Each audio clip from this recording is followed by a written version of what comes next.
all the time I hear from people that relapse that as soon as they do, that as soon as they hit that joint, that they get hit with this massive wave of guilt and shame and anxiety and just this wave of guilt that just comes over them.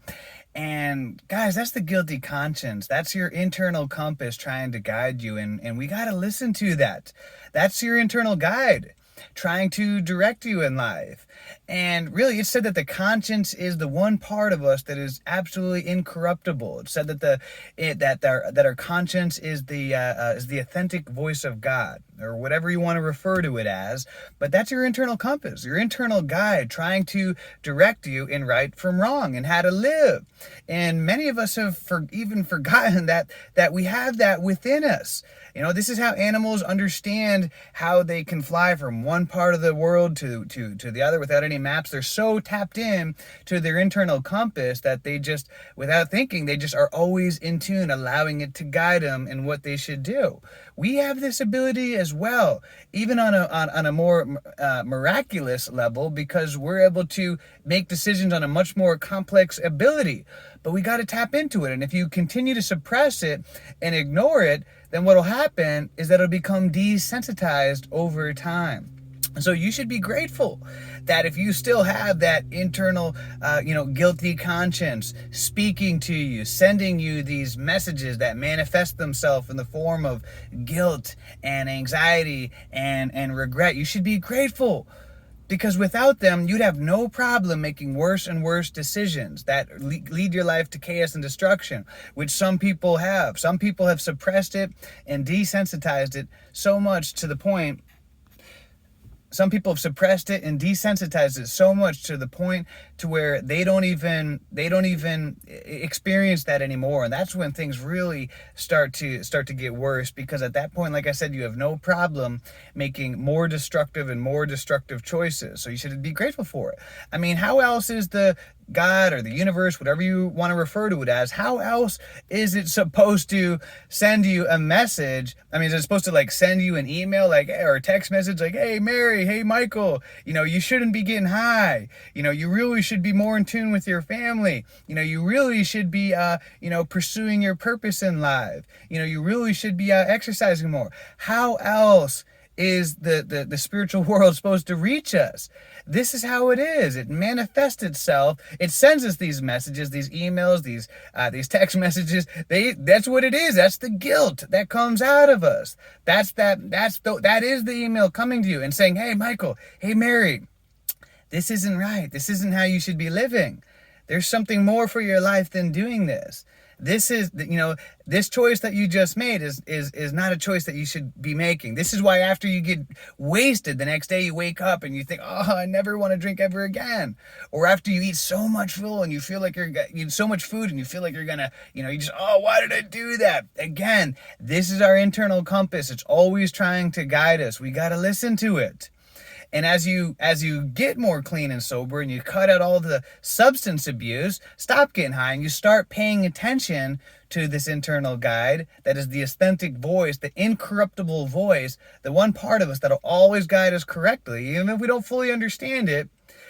As what'll happen is we'll start to get stronger with that ability in making right from wrong choices, where you won't even need all the external validation and the external references about what choices you should make. Instead, you'll go within for the solutions. And this is where you start to attract more abundance, into the law of attraction and things like this start to happen, because you're operating from a higher power, a higher calling. I know for a long time, this is what got me on this path of sobriety and giving up, drinking and smoking weed every day and taking drugs and substances and living in a very toxic manner, because I kept waking up over and over again with this massive wave of guilt. It was just like a thorn in my side that wouldn't go away. And I didn't understand these deeper meanings at the time, but I just remember waking up always feeling like this. I remember one time I worked for the sales company and I was crushing it, filled up a whole hotel room full of people and gave this killer presentation and signed up a bunch of people, and everybody was looking at, I had people that were 2 and 3 times my age that looked up to me as their inspiration, that, oh my gosh, you got to follow this guy. George is amazing. He just, he's such a phenomenal leader. And I remember going home that night getting all high on everything. And I remember this wave of guilt came over me to the point where I literally was crying. And I remember I went out to my dumpster and I threw all my weed and my bong and everything into the dumpster because I just felt this massive wave of guilt. And I wish I could say that that was the last time that I ever got high, but it was far from it. You know, like it said, mistakes in life will be repeated until we finally understand the lesson.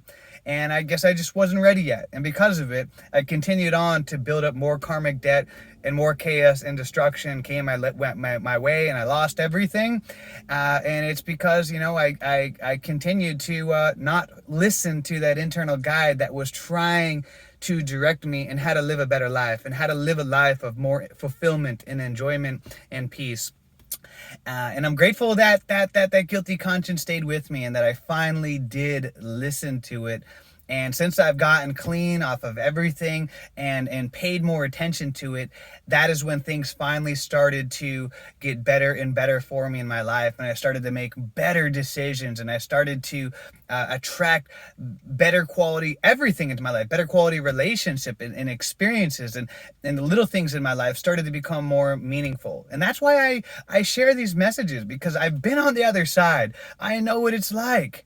And I know what it took for me to get here, but it is worth it. And that's why I share that it is absolutely worth it. Whatever it takes, whether it is 30 days, 90 days, or 9 years, it doesn't matter. It is worth it to get here, because that other path is just the path of destruction. To me, it doesn't matter how long it takes. It is worth it at the end. This is the best high that you will ever experience. But you're going to have to go through a process. And as you do, and as you clean out everything and you continue to listen to this internal guide of yours, this is when life starts to get richer and fuller and better things start to happen for you. All right. I hope this makes sense, guys. And I hope this helps. Let's make it a great day, a great week, a great month, a great year. Let's make it a great life.